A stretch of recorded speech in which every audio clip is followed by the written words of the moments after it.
你放手！你太小看我们家龟。वेलकम back रॉकर्ड, स्वागत है आपका स्वीट कॉम्बैट के 20 पार्ट में। दोस्तों, अगर आपने पिछले एपिसोड्स नहीं देखे हैं तो पहले उनको जाकर देखिए, फिर इस सीरीज का आनंद उठाइए।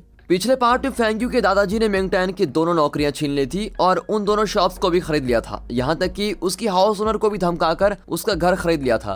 अब इस वजह से मिंगटैन के पास रहने के लिए घर नहीं होता और वो बयूनो के घर चला जाता है।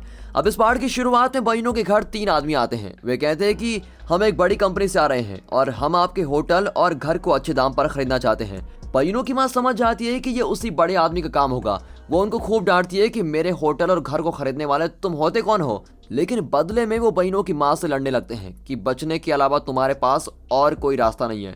तब जाओमे के पापा वहां आते हैं और उनको खूब डांटते हैं। तुम्हें शर्म नहीं आती, एक औरत से इस तरह लड़ते हो। ये कहकर वो तीनों को खूब मारते हैं और वो वहां से भाग जाते हैं। अब इस हाथापाई में बयूनो की माँ और जाओमे के पापा दोनों को चोट लग जाती है। दोनों एक दूसरे की चोट पर दवा लगा रहे होते हैं। तब बयूनो और मिया आ जाते हैं और इन्हें इस तरह देखकर दोनों शॉक हो जाते हैं। दरअसल जाओमे के पापा और बयूनो की माँ कुछ ज्यादा ही क्लोज फ्रेंड्स बन गए होते हैं। मिया पूछती है कि आप दोनों को चोट कैसे लगी।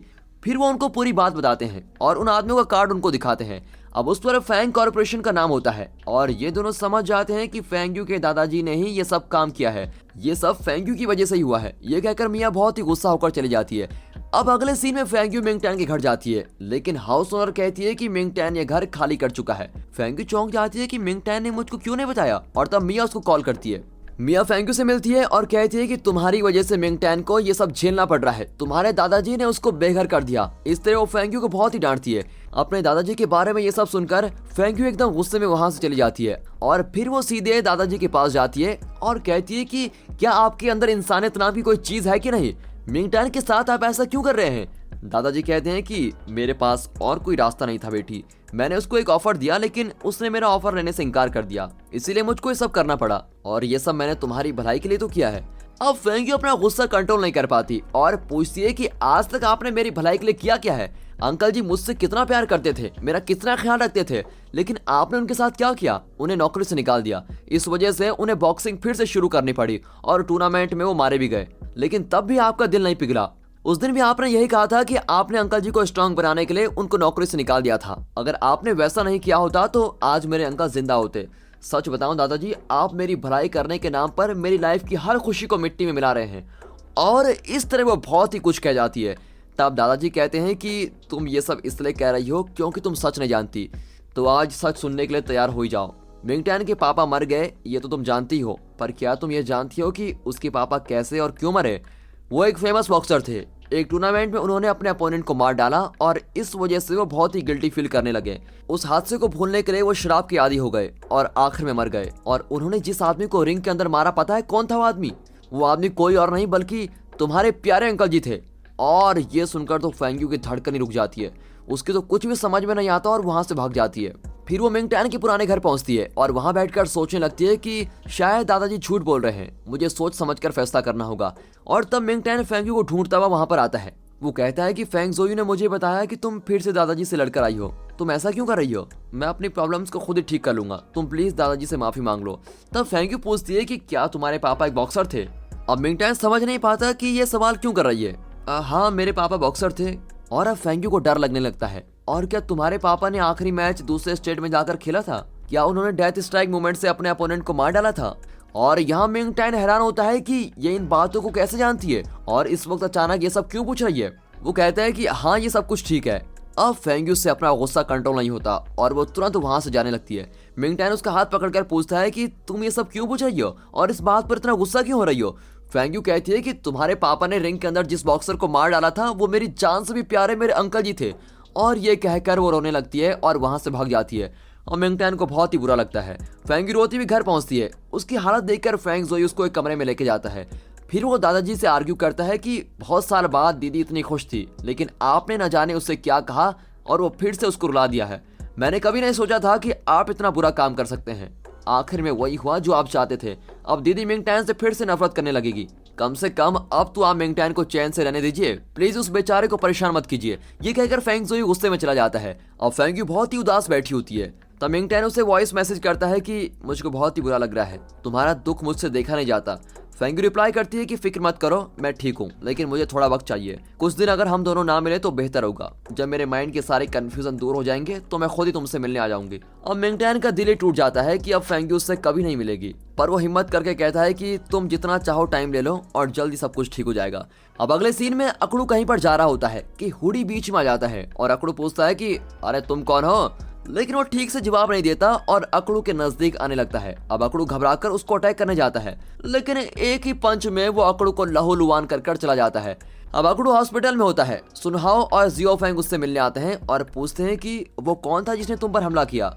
गुरु वो तो मैं नहीं जानता, लेकिन वो एक जबरदस्त फाइटर है, उसके मूवमेंट्स बिजली की तरह फास्ट हैं। मैं ये भी नहीं जानता कि उसने मुझको मारा क्यों। अच्छा ठीक है, तुम रेस्ट करो, हम इसका पता लगाएंगे। अब ये कहकर दोनों बाहर आते हैं। सुनहाओ जियोफेंग को भी वार्न करता है कि फाइनल्स के पास आते ही सबको इस तरह का रिस्क होता है, इसलिए तुम भी केयरफुल रहना। अब यहाँ मिंगटैन जाओमी को सारी बातें बता रहा होता है और कहता है कि फेंग्यू बहुत ही परेशान है, आप प्लीज उसको हिम्मत दीजिए। ये सुनकर जाओमी चौंक जाती है कि मिंगटैन के पापा ने फेंग्यू के अंकल जी को मार डाला था। यार जूनियर, अभी अभी तो तुम्हारा प्यार शुरू हुआ था और शुरू होते ही दादाजी ने उसका दी एंड कर डाला। मैं उसको समझाने की कोशिश करूंगी कि इसमें तुम्हारी कोई गलती नहीं है, पर फेंग्यू अपने अंकल जी से बहुत ही प्यार करती थी और हमेशा कहती थी कि उसके अंकल जी को जिसने मारा वो उसको कभी माफ नहीं करेगी, और मुझे नहीं लगता कि वो इतनी जल्दी भूल पाएगी। यहाँ तक कि उसने मुझको भी धमकी दी थी कि अगर मैंने अपने पापा से डेथ स्ट्राइक सीखा तो वो मुझसे फ्रेंडशिप तोड़ देगी। क्या आपके पापा डेथ स्ट्राइक जानते हैं? जाओमी कहती है हाँ, और बताती है कि शायद मेरे पापा तुम्हारे पापा को भी जानते थे, और अब दोनों जाओमी के पापा से मिलने जाते हैं। अब यहाँ मिया और बयूनो कॉलेज में होते हैं। तब बयूनो को एक मैसेज आता है, उसमें लिखा हुआ होता है कि ये लोग जिस एमएमए इवेंट के लिए गए थे वहां पर एक बॉक्सर की मौत हो गई है और वो बॉक्सिंग रिंग के अंदर फाइट करते वक्त मर गया था। ये वही बॉक्सर है जिससे मिंगटैन ने उस दिन बात की थी, और फिर अगले दिन उस बॉक्सर की पत्नी फेंग्यू की आंटी जी से इंश्योरेंस फ्रॉड के बारे में बात कर रही थी। मिया ने भी उनकी बातें सुन ली थी और ये बात सुनकर ये दोनों बड़े ही शॉक हो जाते हैं।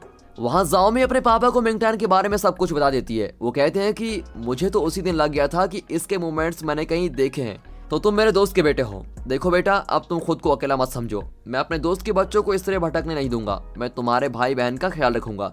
इस तरह वो बहुत ही केयरिंग तरीके से बात करते हैं, और तुम रोज यहाँ पर आ जाना, मैं तुमको आगे की ट्रेनिंग दूंगा और डेथ स्ट्राइक भी सिखाऊंगा।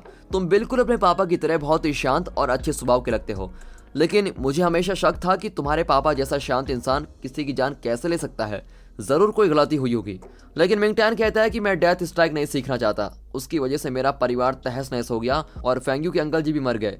फिर जाओमी भी कहती है कि पापा उससे इस बारे में बात मत कीजिए, वो पहले से बहुत परेशान है।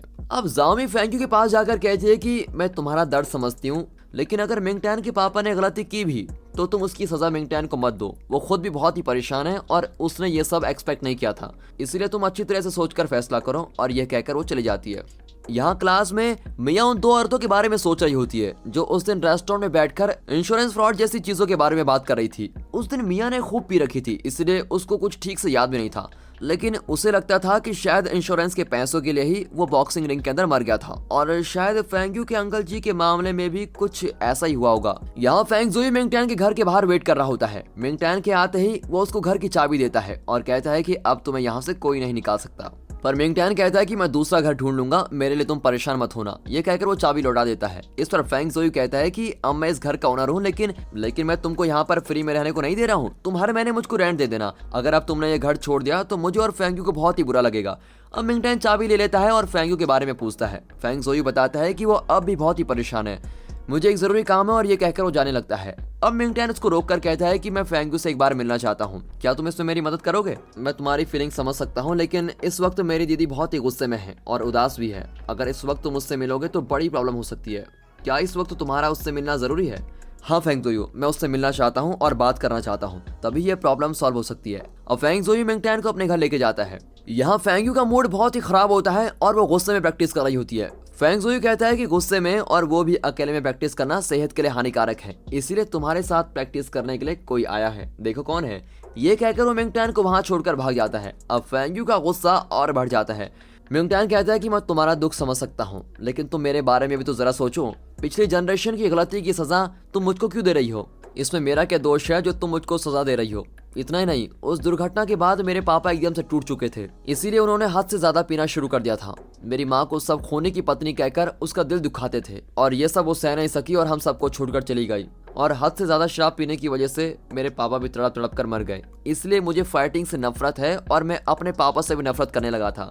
इस तरह बहुत ही मुश्किलों के बीच मेरी लाइफ चल रही थी और तब मेरी लाइफ में एक दिन तुम आई। तुमने मुझको फाइट सीखने को कहा, मुझे बताया कि इस तरह शांत रहने से कोई मेरा फायदा उठा लेगा और मुझको परेशान करेगा। और तुम्हारे कहने पर मैंने बॉक्सिंग सीखी और तब से मेरी लाइफ भी चेंज होने लगी। मुझे तुम मिल गई तो लगा कि मेरी लाइफ का भी कोई मतलब है।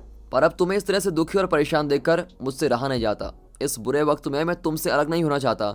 चाहे जो भी हो जाए, हम दोनों को साथ मिलकर उसको फेस करना है। अब इस तरह मिंग टैन बहुत ही इमोशनल हो जाता है और फेंग्यू भी सोचने लगती है। अब अगले सीन में मिंग टैन उसी पुराने घर में लौट आता है। सब उसकी मदद करते हैं और फेंग्यू भी उसके घर पर आई होती है। लगता है फेंग्यू का गुस्सा कम हो गया है। यहाँ सुनहाओ जाओमी के घर के बाहर वेट कर रहा होता है। जाओमी बाहर आती है लेकिन सुनहाओ को देखकर घर के अंदर चली जाती है। सुनहाओ उसके पीछे जाता है और कहता है कि अकुड़ू को किसी ने मारा है और वो हॉस्पिटल में है। इस पर जाओमी कहती है कि उसके साथ तो ऐसे ही होना था, वो हर किसी को मारता फिरता था, जरूर उनमें से किसी ने बदला लिया होगा। सुनहाओ कहता है कि मैंने उसका पता लगा लिया है, वो किसी दूसरे कॉलेज का लड़का है जो टूर्नामेंट के फाइनल्स के लिए सिलेक्ट हो गया है। और एक दिन उस लड़के ने मुझे भी फाइट करने के लिए उकसाया लेकिन मैंने मना कर दिया था और उसी बात का गुस्सा उसने अकुड़ू पर निकाला है। वो लड़का बहुत ही स्ट्रांग है, इसलिए तुम भी जरा अलर्ट रहना। और ये बताने मैं यहाँ पर आया था। तभी अचानक टेबल के पीछे से जाओमी के पापा उठते हैं और पूछते हैं क्या तुम दोनों में फिर से सुलह हो गई। जाओमी पापा को डांट कर अंदर भाग जाती है। अब सुनहाओ उनसे कहता है कि जाओमी का ध्यान रखें, फिर वो बाहर आ जाता है। लेकिन अब हुडी सुनहाओ को फॉलो करने लगता है और फिर कुछ देर बाद सुनहाओ को पता चल जाता है और वो उससे डायरेक्टली कहता है कि तुमने मुझसे फाइट करने के बजाय अकुड़ू को मारा है, हिम्मत है तो अभी इसी वक्त मेरे साथ फाइट करो। और ये कहकर वो रेडी हो जाता है। अब हुडी इसी मौके का इंतजार कर रहा था और वो झट से सुनहाओ की नाक पर अटैक करता है और सुनहाओ एक सेकंड के लिए अपना होश खो देता है और उसकी नाक से खून बहने लगता है। अब वो डगमगा जाता है लेकिन फिर भी खड़ा रहता है। और दोस्तों इसी के साथ ये पार्ट यहाँ पर खत्म होता है। लेकिन कल का पार्ट मिस मत करना क्योंकि कल हम इसका फाइनल मैच देखने वाले हैं। एंड फ्रेंड्स, अगर ये वीडियो आपको पसंद आई हो तो इसे लाइक कीजिए और चैनल को सब्सक्राइब करना मत भूलिए। इस सीरीज की वीडियोस को शेयर भी कीजिए ताकि ज्यादा से ज्यादा लोगों तक इसका मजा जा सके। बाकी मिलते हैं अगली वीडियो में, तब तक के लिए गुड बाय, अपना ख्याल रखिए and finally thanks for watching.